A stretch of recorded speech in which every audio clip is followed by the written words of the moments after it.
আমরা নতজানিও জাতি হতে চাই না। বিএনপির রুহুল কবির রিজভী সাহেব উল্টাপাল্টা কথা বলে অনেকবার হাসির খোরাক হয়েছেন, তবে সম্প্রতি উনি যে কথাটা বলেছেন সেটা আমাদের মন ছুঁয়ে গেছে। আপনারা জানেন বেশ কিছুদিন যাবৎ ভারত বাংলাদেশের সীমান্তগুলোতে পুশ ইন করতেছে। সেই প্রসঙ্গে রুহুল কবির রিজভী সাহেব বলতেছেন, হাজার বছর ধরে যেসব মুসলমান নাগরিক ভারতে বসবাস করছেন, যারা বাংলা ভাষায় কথা বলেন, তাদের বাংলাদেশি আখ্যা দিয়ে জোর করে বাংলাদেশে পাঠানো হচ্ছে। শেখ হাসিনা তো বাঙালি মুসলমান, বাংলাদেশের মানুষ, তাকে পুশ ইন করছেন না কেন?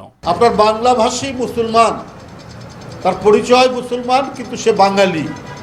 তো পশ্চিম বাংলা, এদিকে ত্রিপুরা, এখানেও প্রচুর বাঙালি বাস করে এবং মুসলিম ধর্মের অনুসারী প্রচুর বাঙালি আছে। আমরা যেমন বাঙালি, কিন্তু আমরা আমাদের জাতীয়তার পরিচয় আমরা বাংলাদেশি, আমাদের ভাষা বাংলা, আমাদের কালচার বাংলা, বাঙালি কালচার সবই ঠিক আছে।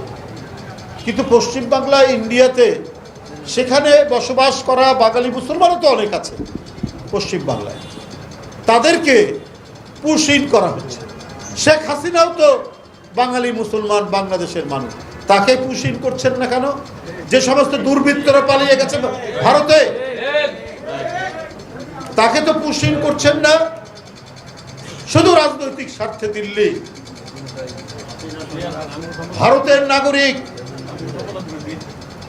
হাজার হাজার বছর ধরে যাদের সেখানে বসবাস, কিন্তু সে ধর্ম তার মুসলমান হওয়ার কারণে সে বাংলা ভাষায় কথা বলে, এই জন্য তাদেরকে বাংলাদেশি আখ্যা দিয়ে তাদেরকে পুশ ইন করা হচ্ছে।